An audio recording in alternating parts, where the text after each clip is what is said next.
Elle m'a envoyé un message, j'en ai marre de faire semblant d'être satisfaite. Tu n'es plus suffisant pour moi. J'ai répondu, je comprends. Puis je l'ai laissé découvrir ce que « suffisant » signifiait vraiment, quand le loyer est arrivé et que je n'étais plus là. La lettre d'expulsion de son propriétaire l'a très bien expliqué. J'ai 36 ans, et ce message est arrivé un mercredi après-midi, pendant que je réparais un robinet qui fuyait dans l'appartement que je partageais avec ma petite amie, Mélodie, 34 ans. Nous étions ensemble depuis 3 ans et vivions sous le même toit depuis 2 ans. Le message était brutal. Derek, je dois être honnête. Je suis fatigué de faire semblant d'être satisfaite de cette relation. Tu n'es plus suffisant pour moi. J'ai besoin de quelqu'un qui puisse vraiment m'offrir la vie que je mérite, pas seulement des promesses et des allers-retours chez Home Depot. On doit parler quand tu rentreras. Je suis resté là, mon téléphone dans une main, ma clé à molette dans l'autre. 3 ans. 3 ans où je l'avais soutenu pendant sa formation de coach bien-être, qui m'avait coûté 4 000 $. J'avais payé sa part de loyer pendant 8 mois quand sa boutique en ligne ne rapportait rien. J'avais aussi couvert son assurance auto, sa facture de téléphone, les courses. Mais je n'étais plus suffisant. J'ai tapé, je comprends. Puis j'ai réfléchi stratégiquement. Notre bail se terminait dans 2 semaines. J'avais déjà parlé avec le propriétaire pour le renouveler, il attendait simplement ma signature. Mélodie, bien sûr, supposait que je m'en occuperais, comme je m'étais occupé de tout le reste. Le loyer était de 2100 $ par mois. Et même si nos deux noms figuraient sur le bail actuel, c'est moi qui payais 1800 $, elle ne contribuait qu'à hauteur de 300 $, en attendant que son entreprise décolle. Je suis retourné à ma réparation. Quand elle est rentrée ce soir-là, elle avait préparé tout un discours. Derek, j'ai beaucoup réfléchi. J'ai besoin d'un partenaire qui soit à la hauteur de mon ambition, de mon énergie. Tu es gentil, mais tu te contentes d'être moyen. Je vais déménager quand le bail se terminera. D'accord, ai-je répondu, sans lever les yeux de mon assiette. Parfait, ça tombe bien. Elle a cligné des yeux. Qu'est-ce que tu veux dire? Le bail se termine dans 2 semaines. Je n'avais pas l'intention de le renouveler de toute façon. Son visage est devenu livide. Quoi? Mais, où suis-je censé aller? Ce n'est plus mon problème, Mélodie. Je ne suis plus suffisant pour toi, tu te souviens? Mais je pensais que, enfin, j'imaginais que tu garderais l'appartement et que j'aurais le temps d'en trouver un autre. Pourquoi ferais-je ça? Je retourne vivre plus près de mon travail. J'ai déjà trouvé un nouveau logement. Je n'en avais pas encore trouvé, mais elle n'avait pas besoin de le savoir. La panique commençait à s'installer. Derek, je n'ai pas d'argent pour payer un dépôt ailleurs. Tu sais bien que mon entreprise est encore en pleine croissance. Ton entreprise grandit depuis 2 ans. Peut-être que ton prochain partenaire, celui qui correspondra à ton ambition, pourra t'aider avec ça. Elle a essayé les larmes. Puis la colère. Puis la séduction. Je suis simplement resté concentré sur mes cartons et mes démarches. J'ai trouvé un joli appartement d'une chambre de l'autre côté de la ville pour 1400 $. J'ai versé le dépôt dès le lendemain. Mise à jour 1. Une semaine plus tard, son sentiment d'être en droit, de tout avoir à grimper en flèche dès que la réalité l'a frappé. D'abord, Mélodie a essayé de me contourner. Elle a directement appelé notre propriétaire pour tenter de renouveler le bail uniquement à son nom. Monsieur Rodriguez m'a appelé, confus. Votre petite amie veut garder l'appartement, mais elle n'a pas réussi la vérification de revenus. Elle gagne 1100 $ par mois. Le loyer est de 2100 $.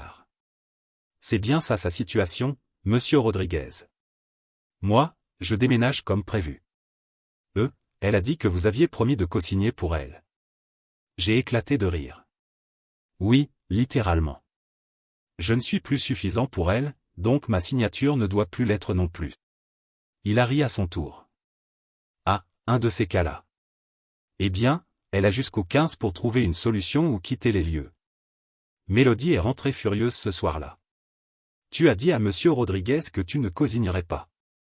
Qu'est-ce qui ne va pas chez toi, Mélodie? Tu m'as littéralement dit que je n'étais plus suffisant pour toi. Pourquoi est-ce que je co-signerais un bail pour quelqu'un qui ne veut même plus être avec moi? Parce que tu tiens à moi. Parce que tu es censé être une bonne personne. Justement, je suis en train d'être une bonne personne, envers moi-même, pour une fois. Puis est venue la campagne sur les réseaux sociaux. Elle a publié partout que elle abusait financièrement, en refusant soudainement de l'aider pour le logement. Que je la laissais, sans abri, par pure rancune. Ses amis ont commencé à m'écrire. Sa meilleure amie, Tania. Derek, c'est vraiment dégueulasse. Tu sais qu'elle dépend de toi.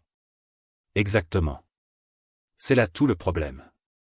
Elle veut quelqu'un de mieux, mais veut toujours bénéficier de mon soutien. Ça ne fonctionne pas comme ça. Sa sœur, Gloria. Elle a juste fait une erreur en disant ces choses. Tu vas vraiment la laisser sans logement? Elle a 34 ans et une entreprise. Je ne fais rien. Elle fait juste face aux conséquences de ses choix d'adulte. Mais c'est là que ça devient vraiment intéressant. Mélodie a commencé à ramener des hommes à l'appartement. Un type différent chaque soir cette dernière semaine.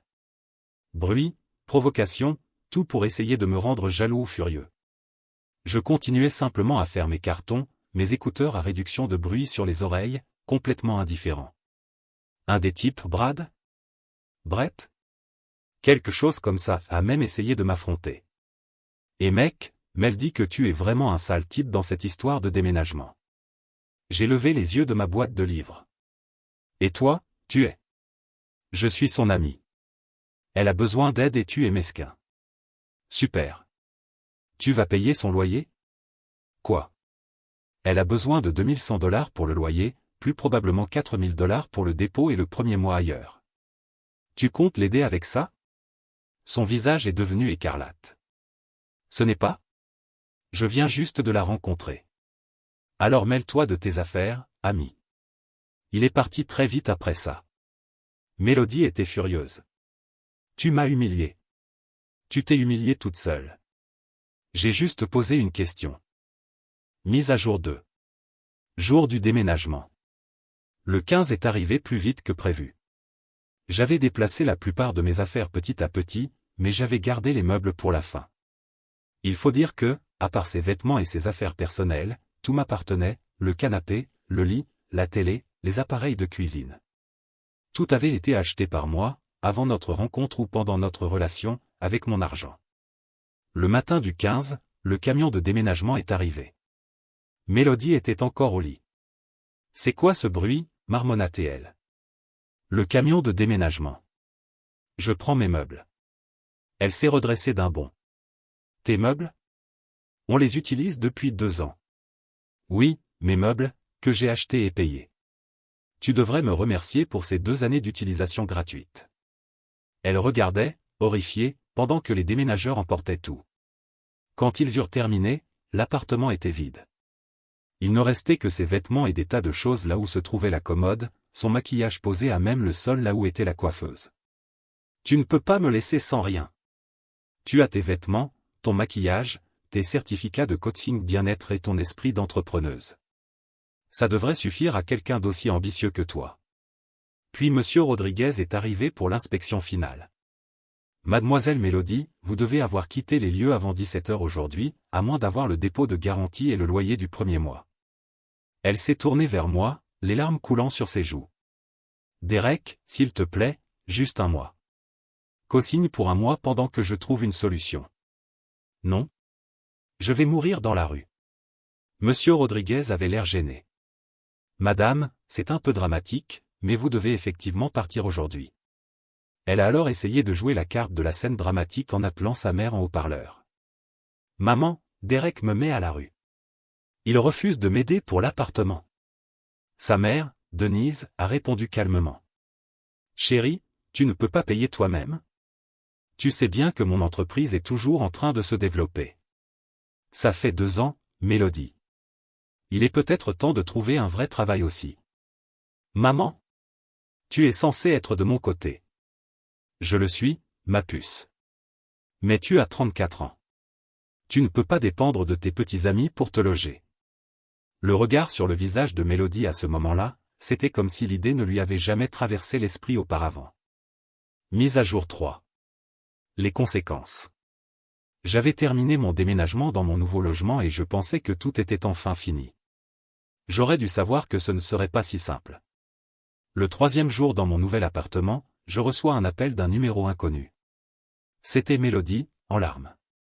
Derek, je suis dans un motel. Un motel, Derek. C'est 89 $ la nuit et il y a des insectes partout. D'accord. J'ai besoin d'aide. Juste assez pour verser un dépôt quelque part. Je te rembourserai. Avec quel argent? Ton entreprise qui te rapporte 1100 $ par mois. Je trouverai un vrai travail aussi. S'il te plaît. Cet endroit est horrible. Mélodie, tu te souviens quand tu as dit que je n'étais pas suffisant? Eh bien, voilà à quoi ressemble « pas suffisant ». Bonne chance. J'ai raccroché et bloqué son numéro. Mais elle n'avait pas fini. Oh non, elle a décidé de faire preuve de créativité. Sa sœur Gloria m'a appelé au travail. Derek, je suis aux urgences avec Mélodie. Elle s'est effondrée à cause du stress. Le minimum serait que tu viennes la voir. J'ai alors appelé directement l'hôpital. Bonjour, je vérifie pour une patiente, Mélodie Hutchinson. Sa sœur m'a dit qu'elle avait été admise. Laissez-moi vérifier. Non, monsieur, aucune personne de ce nom n'a été admise aujourd'hui. J'ai envoyé un message à Gloria. L'hôpital n'a aucune trace d'elle. Arrête de mentir. Elle allait aller aux urgences, mais elle s'est sentie mieux. Bien sûr. Ensuite, j'ai reçu un colis à ma nouvelle adresse. Comment avait-elle seulement obtenu l'adresse? À l'intérieur, des photos de nous deux, des tickets de cinéma de nos rendez-vous, une lettre d'amour que je lui avais écrite il y a 2 ans, et une note. Tu te souviens quand tu m'aimais? Quand j'étais suffisante pour toi. J'ai fait une erreur dans mes paroles, mais tu es en train de détruire ma vie à cause d'un simple message. S'il te plaît, reconsidère ta décision. Avec amour, Mel. J'ai fait don du contenu de la boîte au bac de recyclage du papier. La tentative suivante fut une fausse urgence juridique. Je reçois un appel du « avocat » de Mélodie. Évidemment, juste quelqu'un qui prétendait en être un. Monsieur Derek Thompson, ici Maître Johnson. Ma cliente, Mademoiselle Hutchinson, souhaite porter plainte pour expulsion illégale et abus financiers. Vraiment? Quel est votre numéro d'inscription au barreau? Mon quoi? Votre numéro de barreau. Tous les avocats en ont un. Le vôtre, pour que je puisse le vérifier auprès de l'ordre des avocats. Bip. Il a raccroché. J'ai alors envoyé un message à Mélodie depuis un numéro Google Voice. Se faire passer pour un avocat est un crime. Réessaie ça encore une fois et je déposerai une plainte auprès de la police. Mise à jour 4. L'escalade. 2 semaines après mon emménagement dans mon nouveau logement, tout allait bien. Je m'installais confortablement, des meubles neufs, bien meilleurs que ceux que j'avais avant, des voisins calmes, plus près de mon travail. La vie était belle. Puis j'ai reçu un appel de ma mère. Derek, mon chéri, je viens de recevoir le message le plus étrange sur Facebook, de la mère de ton ex. Mon estomac s'est noué. Qu'est-ce qu'elle voulait? Elle me demande de te ramener à la raison. Elle dit que tu as abandonné sa fille et que tu l'as laissée sans abri. Qu'est-ce que tu lui as répondu? Je lui ai dit que Mélodie est une adulte qui a rompu avec toi, et qu'elle a eu le culot de dire que tu étais obligé de l'aider, parce que les vrais hommes n'abandonnent pas les femmes dans le besoin. Et alors? Je lui ai répondu que les vraies femmes ne disent pas à leurs compagnons qu'ils n'est pas assez bien pour ensuite s'attendre à recevoir encore leur soutien financier. Puis je l'ai bloqué. J'adore ma mère. Mais Mélodie n'en avait pas fini avec l'option parent. Elle avait réussi à découvrir où mon père jouait au golf, et elle s'y est rendue. Oui, elle s'est littéralement pointée au club de golf. Mon père m'a appelé, essayant de ne pas éclater de rire.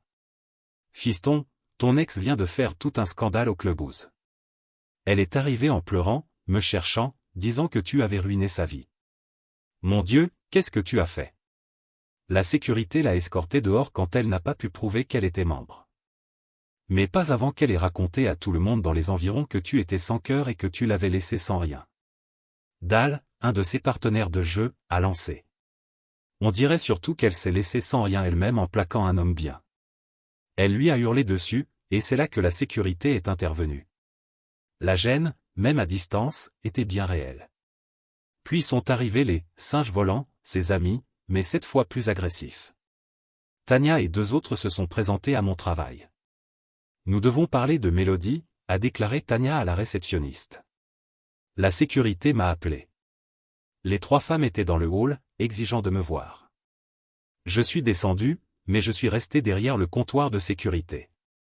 Ici, c'est mon lieu de travail. Vous devez partir. Pas tant que tu n'auras pas accepté d'aider Mel. Elle dort sur mon canapé et je n'ai pas les moyens de nourrir 2 personnes. Alors dis-lui de trouver un travail. Elle a une entreprise qui rapporte $1100 par mois. McDonald's s'embauche à $15 de l'heure. Ça fait $2400 par mois à temps plein. L'autre amie, Vera, a répliqué. Elle est trop bien pour travailler chez McDonald's. C'est une entrepreneuse. Les entrepreneurs, qui ne peuvent pas payer leur loyer, ne sont que des chômeurs avec un site web. La sécurité est intervenue. Mesdames, vous devez partir ou nous appellerons la police. Tania m'a pointé du doigt. Ce n'est pas fini. Si, justement. C'est bien ça, le but. Mon patron m'a convoqué après leur départ. Je pensais être dans le pétrin. Derek, je ne sais pas ce qui se passe dans ta vie personnelle, mais tout ex qui débarque dans le lieu de travail d'un homme avec ses amis est officiellement cinglé. As-tu besoin de quelque chose de notre part? Ressources juridiques? De la documentation pour une ordonnance restrictive? Peut-être, oui. Merci. Mise à jour 5. L'événement d'extinction. 3 semaines après mon déménagement, je reçois un message de Monsieur Rodriguez. Votre ex a causé des dégâts dans l'appartement. Elle a cassé la porte de la chambre et endommagé le miroir de la salle de bain. Je vais devoir utiliser sa part du dépôt de garantie initiale. Je voulais vous prévenir au cas où elle essaierait de prétendre que c'est vous. J'ai demandé des photos et des documents, qu'il m'a immédiatement envoyés. Apparemment, elle avait fait une crise avant de partir, elle avait frappé le miroir et donné des coups de pied dans la porte. J'ai tout sauvegardé.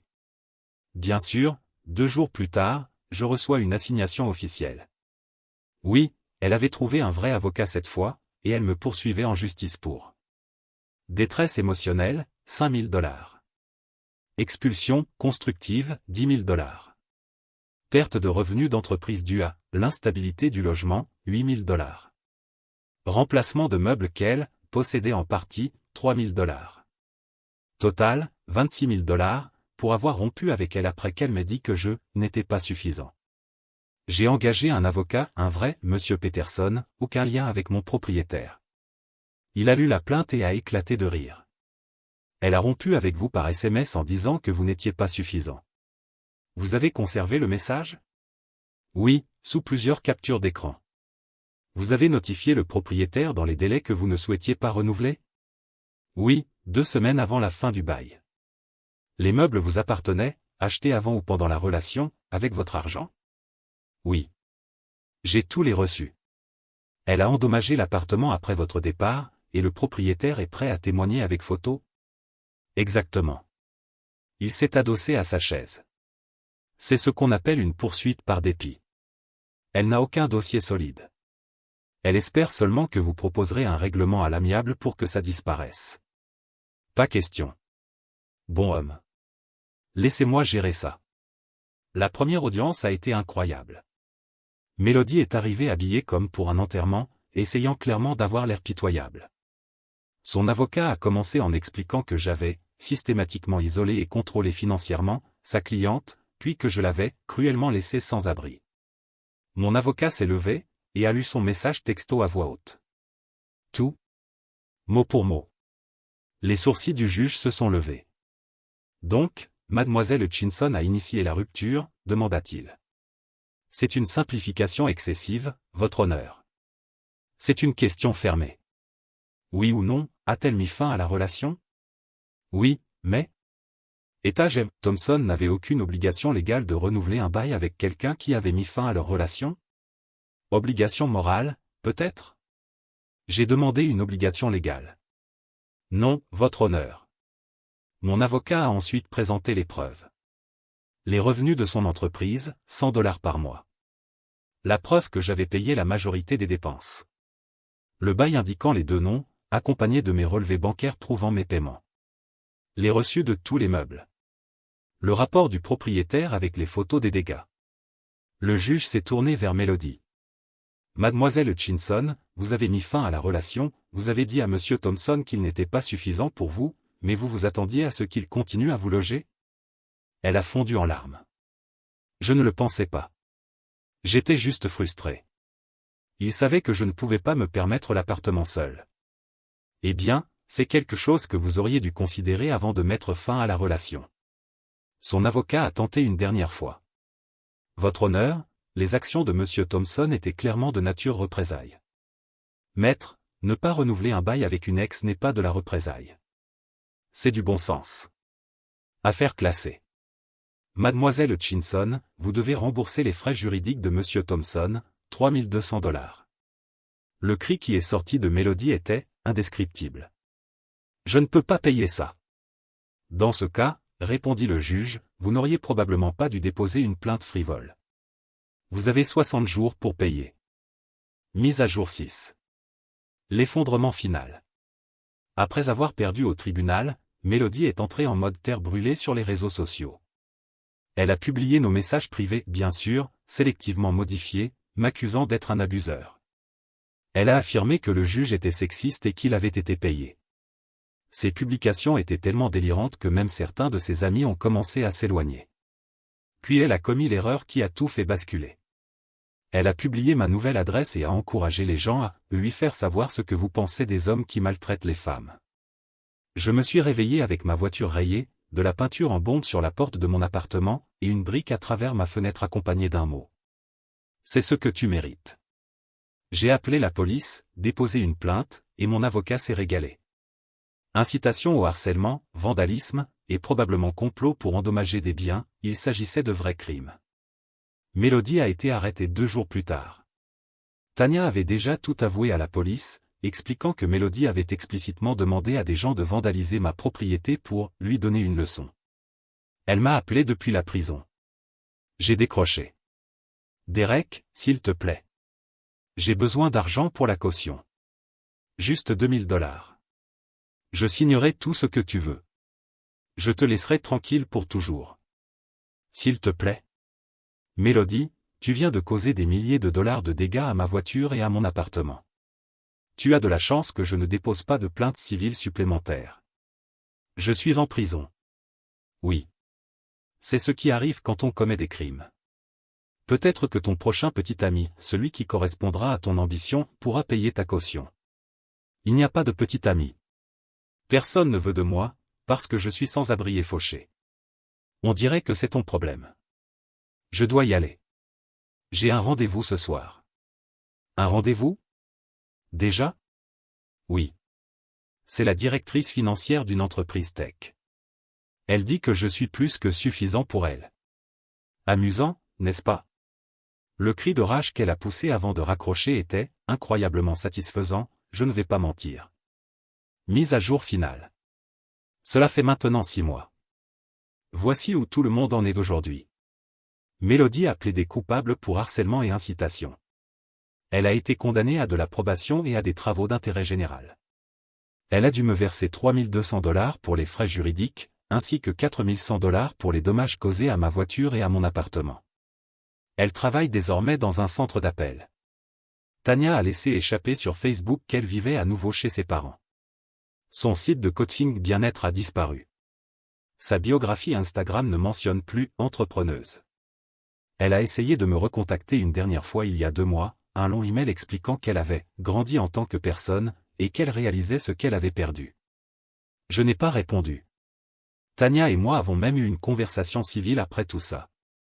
Elle s'est excusée pour son rôle dans l'histoire et a admis que Mélodie utilisait les gens autour d'elle depuis des années.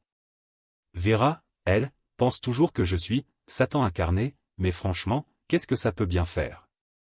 Quant à sa famille. Sa mère m'a envoyé une lettre d'excuse. Elle disait qu'elle n'avait pas élevé Mélodie pour qu'elle soit aussi égoïste, mais qu'elle s'était rendue compte qu'elle avait contribué à ce comportement en la sauvant, toujours de ses erreurs. Son père, lui, ne m'a jamais contacté. Et c'est très bien comme ça. Pour moi. L'histoire de la CFO était juste un mensonge pour rendre Mélodie folle. Il n'y avait pas de rendez-vous ce soir-là. Mais depuis, j'ai commencé à fréquenter quelqu'un. Elle est infirmière, a son propre appartement, paie ses factures elle-même, et ne m'a jamais dit que je n'étais pas suffisant.